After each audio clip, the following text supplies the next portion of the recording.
Grand slam for Masters.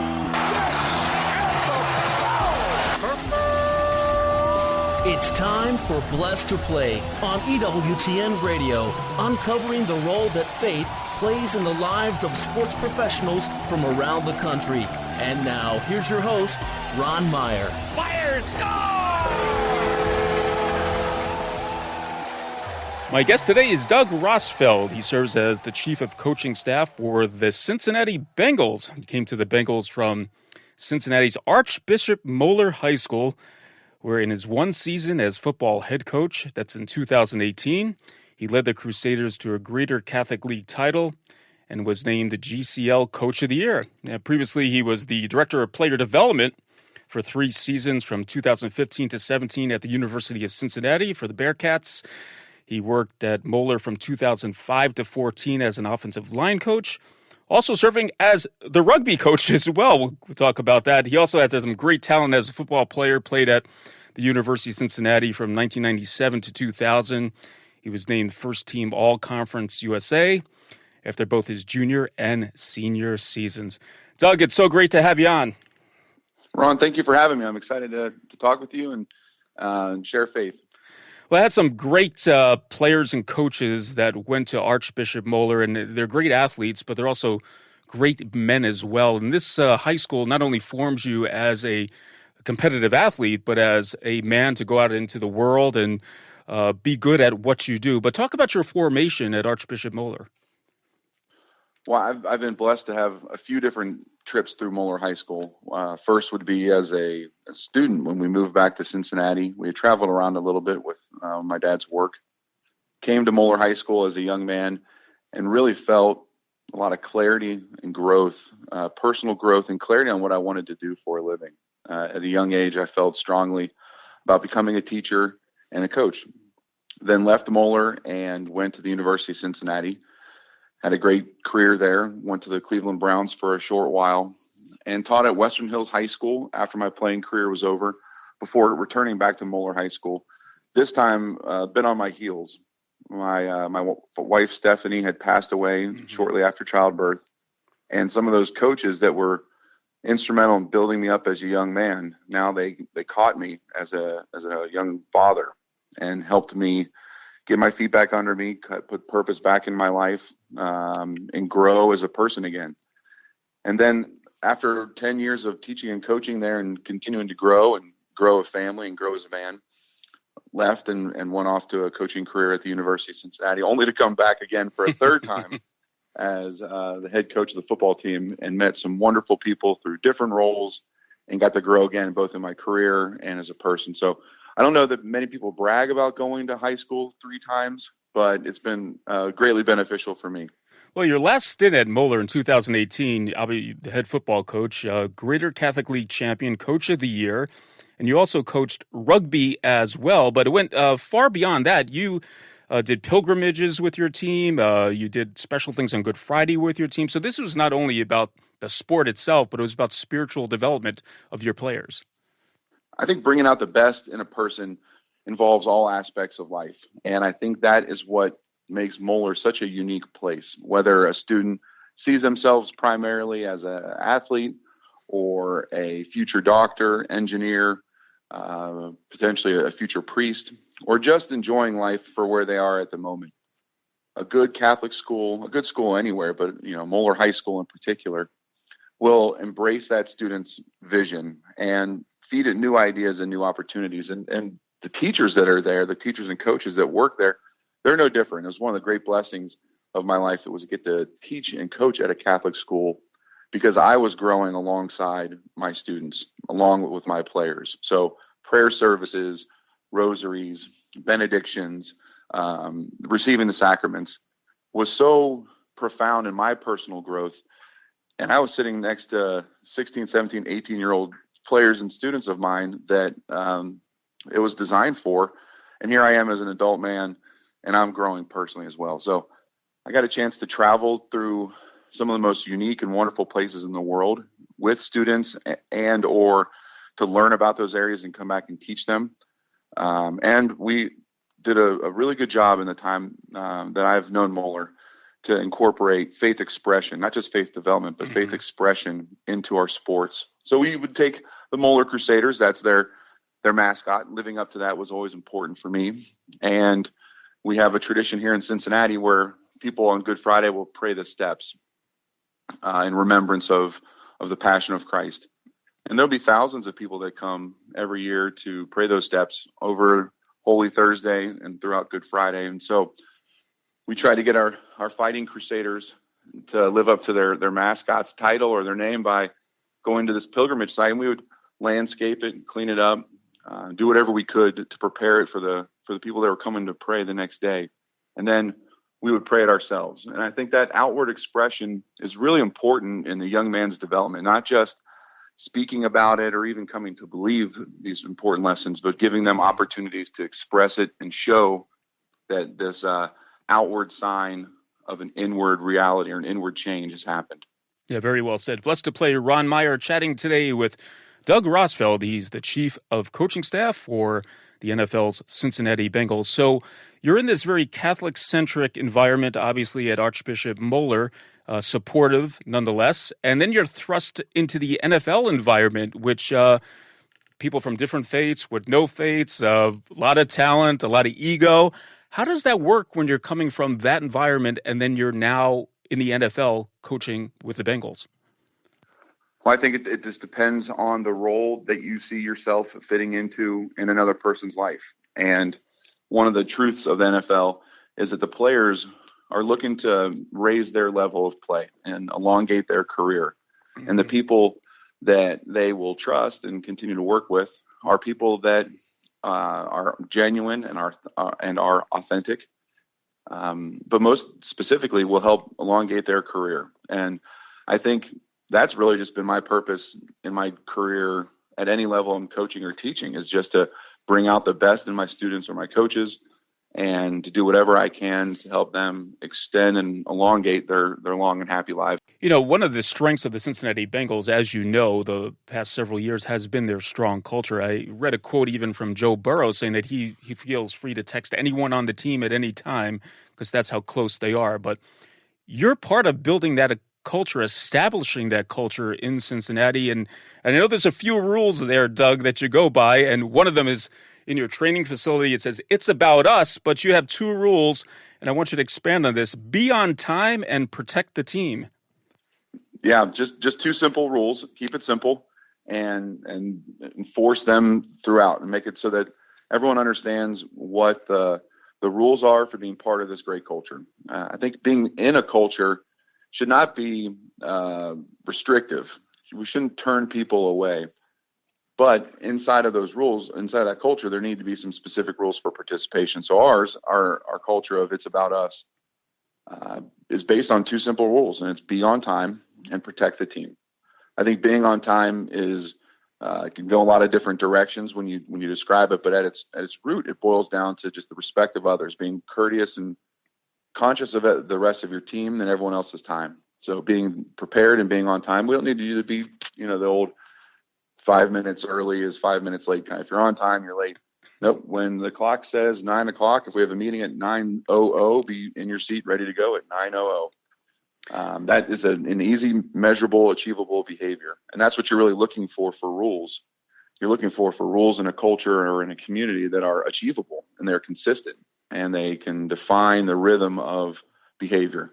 And the second one is protect the team. And that's a little bit more open for interpretation. But at its core, again, we're looking for people who are team-minded. Are your actions doing the best thing you're capable of achieving for our team? Are you consistently aware of the good of the team and the people around you? So we have one very specific rule and one very, I would say, opaque at times, open to interpretation, but they both kind of produce a similar result in our players, and that is respectful, courteous, conscious of the rest of the team, and consistency. That's what we are looking for. Blessed to play Ron Meyer once again chatting with Doug Rosfeld. He's chief of coaching staff for the NFL's Cincinnati Bengals. And I think, Doug, every coach wants their players to buy in. We talk about this team called, this intangible called team chemistry, but we're in a stat-heavy culture, and we see all the stats and what makes a team great. But I think you would agree that the team culture actually helps produce those good stats because of the environment they're playing in. Well, I think you need to assess the culture that you're trying to build for its efficacy. Are you finding good, positive, tangible results? Because otherwise, a culture can just be a veil or a blanket that kind of covers up behavior that's good and bad. What you're looking for in the concept, what people I think really are striving for when they say we're building a positive culture in this place, is it promoting personal growth? Is it protective of the people that are in it? And can we measure that? Otherwise, there really isn't any virtue to having a positive culture if it doesn't have measurable, achievable rates. Like, we think that clarity and communication helps our players, rule number one, be on time, avoid fines. Like, we were kidding around before the show started, you and I, but we don't want your money. We don't want the players' money through fines. We're trying to keep that kind of thing from happening. Well, the clarity of rules and, taking things like the doghouse out of those reinforcements. Always have been a strong proponent of immediate feedback with players and coaches, and then move on. So if there was an incident in my classroom as a teacher, or with a student on campus at the University of Cincinnati, or as a head coach working with a player, even here, there's an immediate response, immediate stimulus to improve your behavior or improve your performance. But there is no doghouse. The minute that's passed, we're back on the same page, because I can't continue to lift up and build up players and people if the first time we see each other and every time we see each other, there's still that little sting of negativity. So I do think that a positive culture can result in measurable, positive outcomes, especially when it comes to personal growth and performance. Yeah, and that positive outcome also reared its head by you going to the Super Bowl and 2 AFC championship appearances. That had to be just a tremendous opportunity for you, but the fruits of your labor right there before your very eyes. I like to think so, and I know I'm not naive. I know that culture doesn't throw a pass to Jamar Chase, and I know that culture may not knock a ball loose out on the goal line, and Sam Hubbard didn't pick up culture and run it 98 yards for a touchdown. But the culture, I like to think, and I believe in my heart, that a positive work environment and a culture that strains to bring out the best in individuals gives those phenomenal athletes, those men, the best chance that they have to continually execute their job at the highest level. And that starts with looking forward to coming into work in the morning. So we have everything from funny slides on our PowerPoint presentations to free throw shooting contests, to build positivity, to build enthusiasm, and then to just reinforce our clear, consistent messaging that they are destined for great things. God has a wonderful plan for them, and we are here to help them proceed in that direction. And I do believe that when you set that table, these stud NFL players or the young high school players, whoever you're working with, they will sit down and they will eat. All right, it's halftime here on B2P. On the other side, we'll talk about our ladies' tough guys with Chief of Coaching Staff for the Cincinnati Bengals, Doug Rosfeld, when Blessed to Play returns after this.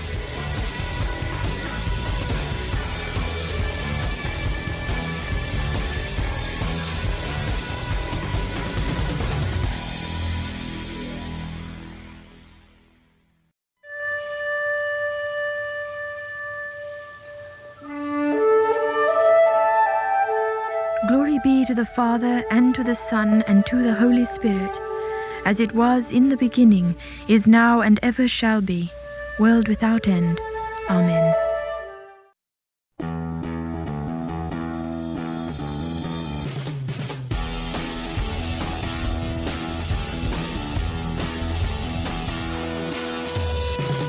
Welcome back to Blessed to Play. Ron Meyer joined today by Doug Rosfeld.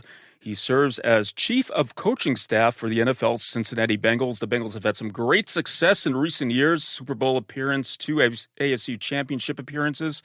a ton of talent on that team, and I'm not going to go through the players. If you follow the NFL and the Bengals, you know where the talent lies.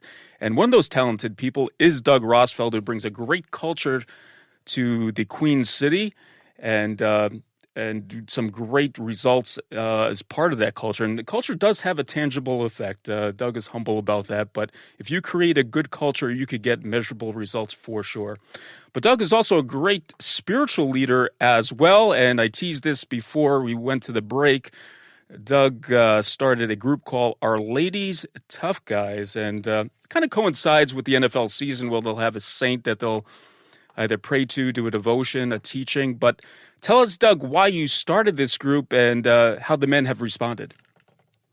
Well, it's a fun group of men. I think that's the first thing. So anytime you're in a group of faith development with friends and coworkers and like-minded people, that's always a positive. And I think my dad said it well, that try to be the best man for who you are at your stage in life. If you think that you are in need of some pastoral care and you need some strength and development, then be cognizant of where you are in your life and look to find people that can give you experience or expertise in that time period. So we're a lot of us are like-minded guys. We're NFL coaches, fathers, husbands, Catholics, and we're all on a different spiritual walk, though we're professionally in the same organization. But it gives us a chance to meet together, not too frequently. I think we have a priest named Father Tom Ray, who's just wonderful. And he'll provide us with short video messages or reflections. He'll say Mass for us over Zoom and digital on road trips, and just give us a spiritual nourishment that we need. We combine that with saints for each week. It might have to do with a particular moment where we are in the game or a feast day that it aligns with, but a tangible medal that we can put in our hands and stick in our pockets. So we always have, on game day, there'll be the whole group of us will have those medals in our pocket or tucked in our sock or in our lockers as players, and just as a reminder of the things that are the blessings that are available to us as Catholics, and also the calling that we have to be great men for the Lord. And I think this is important because I think especially in our society with social media, that masculinity is kind of being presented in a way that God has not intended. I think that's the best way of stating it. But I think in groups like this, you're trying to give an authentic masculinity based on what God wants for us males. Can you talk a little bit about that in reference to Our Ladies Tough Guys? Well, I think that the title itself, I always think is funny. I read it from an old book that referenced that may or may not have been one of Notre Dame's earliest names for their football program before they had a mascot. It was a reference to their football team in passing these and that. And it's always stuck with me. I think I found it when we were up at the Grotto as a rugby team at Notre Dame before tournament. And it resonated with me because it expresses that duality of men that we're trying to achieve. There is a need to be strong and to be very powerful in our prose and our words and to act with conviction and strength. But then the strongest of men also need to be humble before the Lord and to pray with, I've always found that other side, to pray with the kind of gentility and humility that I like to think perhaps Jesus embraced his mother Mary with in life. So the dad that needs to be running around with the boys and tussling with them in the yard and getting all the kids to do work. Also, I need to give both my sons and daughters and my wife, be that gentle, approachable person. So it's a fun name, like just kind of a word play on behalf of Our Lady, to be the best versions of ourselves. We used that phrase when I was at Moeller for a long time ago.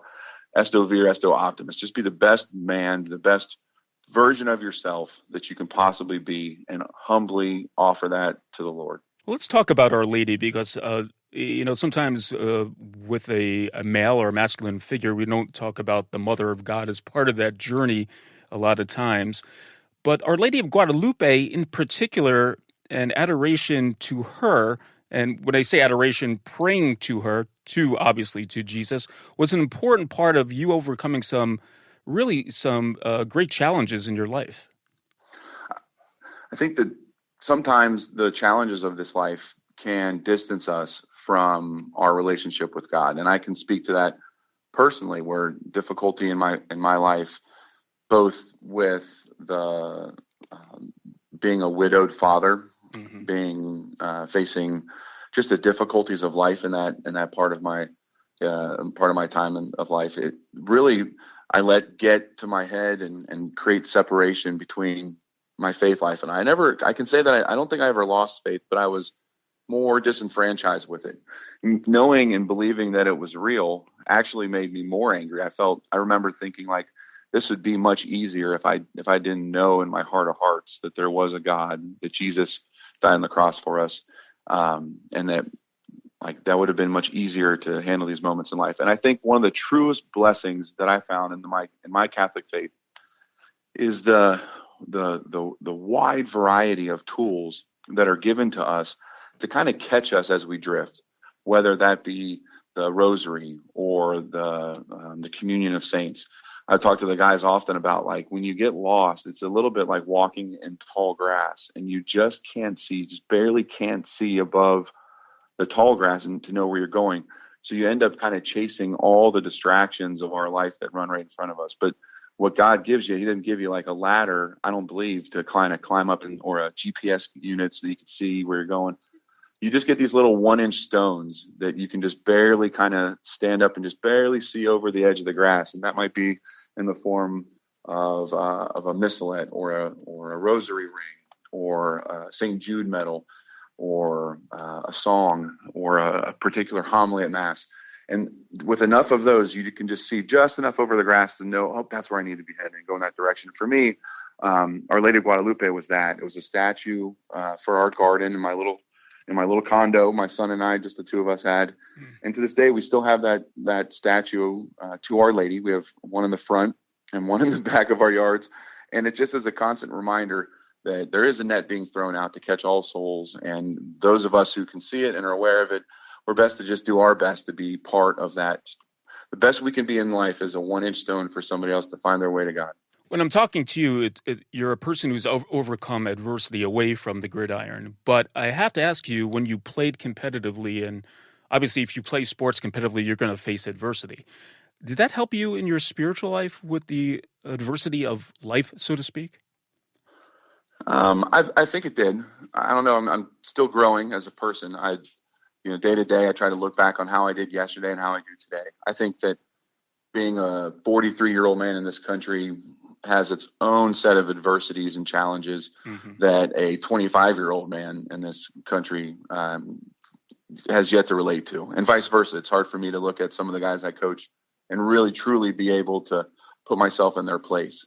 But I do know that the faith is a walk, and so too is life. And there are adversities, and there are lots of tools and moments to help us overcome those moments of adversity. And there are lots of tools to help us avoid those. We were kidding around. We had some very dear friends of ours came over and had a Seder meal to kind of teach us the customs of Passover. And we enjoyed it so much because we were finding the love that is in our ancestry and our heritage as Catholics, and how much God has given us rules that really are for our own good. They're at their best. They're kind of helping us avoid some of these difficulties we find ways to put ourselves into. So I think having adversity in my life has probably helped me be a little bit more aware that these aren't the first nor the last that I'm going to face, and that they are not things that I need to have faith stored up in my pocket to overcome, but rather, how does my faith grow, and how do I grow as a person as my life continues, and the good and the bad come with it. Yeah, it's almost like when you go day in and day out to football practice, and that practice prepares you for the game. So when you live this spiritual life day in and day out, it's going to prepare you for those times that are adverse, that come across. You'll be prepared because you've practiced that spirituality up until that point. And Doug, I want to talk about your family here. You and your wife, Abby, have 6 children, And I'm getting a kick out of this. They're all going to, I think you have 4 in All Saints School, probably a grammar school, one that goes to Mount Notre Dame High School. And then you had to convince Will that he was going to Archbishop Moeller High.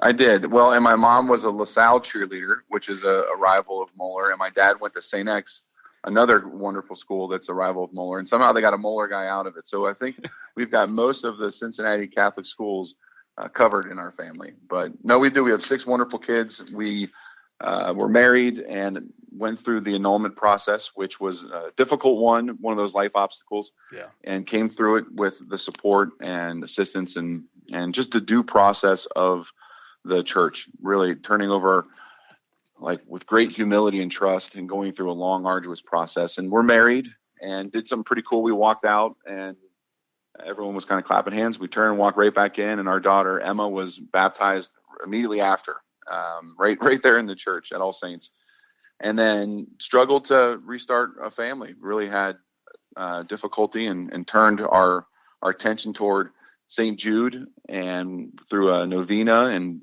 constant prayer for healing, we found ourselves in the blink of an eye with 4 more little ones. Adele, Patch, Hope, and Roman joined us. So we've got a big family of 6. 4 of them going to All Saints School. My daughter goes to Mount Notre Dame High School, and Will goes to Moeller. So we've got our hands full. I can't tell if I'm coming or going half the time, but I know I'm busy. Well, that's great stuff.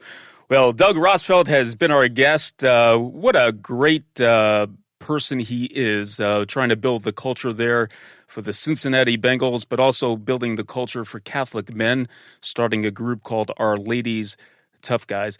Well, Doug, thanks so much for the time. I really do appreciate it, and sharing about your, obviously your career in the NFL, but also the spirituality behind you and what motivates you on a daily basis. Thank you for sharing that right here on Blessed to Play.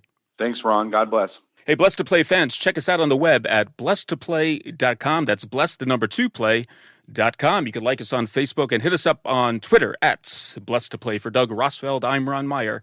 We'll catch you next time right here on Blessed to Play. You've been listening to Blessed to Play with host Ron Meyer on the EWTN Global Catholic Network. If you have a question or comment about today's show, feel free to email us at info@blessedtoplay.com. That's blessed, the number 2, play.com. You can also connect with the show on the web at www.blessedtoplay.com. Again, that's blessed, the number 2, play.com. Join us again next time for Blessed to Play on the EWTN Global Catholic Network.